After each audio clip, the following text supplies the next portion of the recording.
Republic ಕನ್ನಡದಲ್ಲಿ BR. Patil exclusive ಸಂದರ್ಶನ. ಬಂಡಾಯದ ಹಿಂದಿನ ಸತ್ಯ ಹೇಳಿದ ಸಿದ್ದು ಆಪ್ತ. ದೆಹಲಿಗೆ ಹೊರಟು ನಿಂತ ರಾಜಣ್ಣ.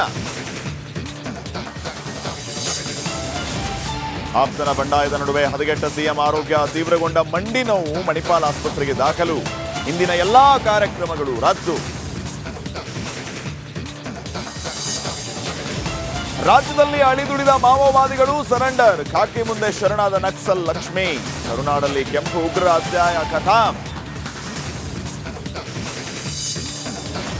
ಮೈಕ್ರೋ ಫೈನಾನ್ಸ್ ರಕ್ಕಸರ ವಿರುದ್ಧ ರಿಪಬ್ಲಿಕ್ ಸಮರ. ಬಡ್ಡಿಕೋರರ ಮುಖವಾಡ ಬಯಲು. ನಾಳೆಯೇ ಸರ್ಕಾರದ ಸುಗ್ರೀವಾಜ್ಞೆ ಜಾರಿ.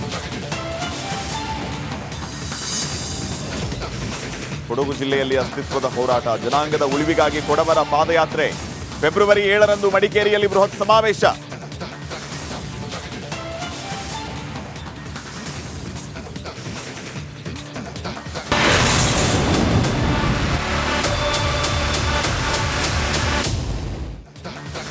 ನಮಸ್ಕಾರ, ರಿಪಬ್ಲಿಕ್ ಕನ್ನಡ ನ್ಯೂಸ್ಗೆ ಸ್ವಾಗತ. ನಾನು ಶ್ರೀಪಾದ್ ಪಾಟೀಲ್.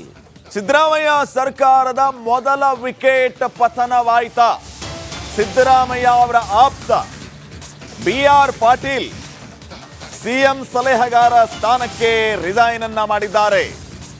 ಮುಖ್ಯಮಂತ್ರಿಗೆ ಮುಚ್ಚಿದ ಲಕೋಟೆಯಲ್ಲಿ ರಾಜೀನಾಮೆ ಪತ್ರವನ್ನ ಕಳಿಸಿದ್ದಾರೆ.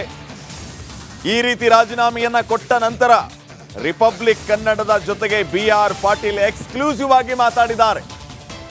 ಬಂಡಾಯದ ಹಿಂದಿನ ಸತ್ಯ, ರಾಜೀನಾಮೆಯ ಹಿಂದಿನ ಅಸಲಿಯತ್ತನ್ನ ಬಿ.ಆರ್. ಪಾಟೀಲ್ ಅವರು ಹೇಳಿದ್ದಾರೆ. ಏನದು ಬನ್ನಿ ನೋಡೋಣ. ನಾನು ಮುಖ್ಯಮಂತ್ರಿ ಸಲಹೆಗಾರರ ಹುದ್ದೆಗೆ ರಾಜೀನಾಮೆ ನೀಡಿದ ಬಳಿಕ ಇದೀಗ ಮೊದಲ ಬಾರಿಗೆ ರಿಪಬ್ಲಿಕ್ ಕನ್ನಡದ ಜೊತೆ ಶಾಸಕರಾದಂಥ ಬಿ.ಆರ್. ಪಾಟೀಲ್ ಅವರಿದ್ದಾರೆ. ಸೊ ಅವರನ್ನು ಮಾತಾಡಿಸ್ತಾ ಹೋಗ್ತೀನಿ, ಏನು ವಿಚಾರ ಅನ್ನುವಂಥದ್ದು.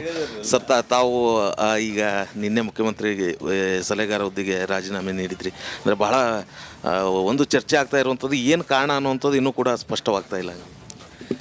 ಈಗ ಕಾರಣ ಇಲ್ಲದೇ ಏನೂ ಆಗಲ್ಲ. ನಾನು ಕಾರಣ ಅದನ್ನು ಮುಖ್ಯಮಂತ್ರಿಯವರಿಗೆ ಭಾಳ ವಿವರವಾಗಿ ಹೇಳಿದ್ದೀನಿ, ಪತ್ರದಲ್ಲಿ ತಿಳಿಸಿದ್ದೀನಿ. ಅವ್ರ ಜೊತೆ ಮಾತಾಡಿದೆ, ಮಾಧ್ಯಮಕ್ಕೆ ಮಾತಾಡಲ್ಲ. ಅಂದರೆ ಯಾವ ವಿಚಾರಕ್ಕೆ ಭಾಳ ಪ್ರಮುಖವಾಗಿ ಅನ್ನುವಂಥದ್ದು ಏನು ಹೇಳಬೇಕಾದನ್ನೆಲ್ಲ ಪತ್ರದಲ್ಲಿ ಬರೆದಿದ್ದೀನಿ. ನಾನು ಕರೆದ್ರೆ ಅವ್ರ ಹತ್ರ ಮಾತಾಡ್ತೀನಿ.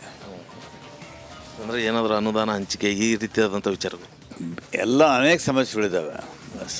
ಸಮಸ್ಯೆಗಳಿಂದಲೇ ನಾನು ಸುಮ್ಮನೆ ಕೊಡೋಕ್ಕೆ ಮಾತಾಡ್ತೀನಿ.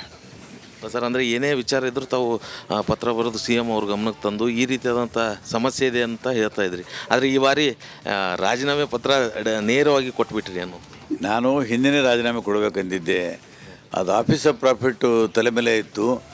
ಅದು ಹೆದರಿ ರಾಜೀನಾಮೆ ಕೊಟ್ಟು ಹೋದರು ಅಂತ ಅನ್ಕೋಬಾರ್ದು ಅನ್ನೋ ಕಾರಣಕ್ಕಾಗಿ ಎಷ್ಟು ದಿವಸ ಕಾಯ್ದಿದ್ದೆ.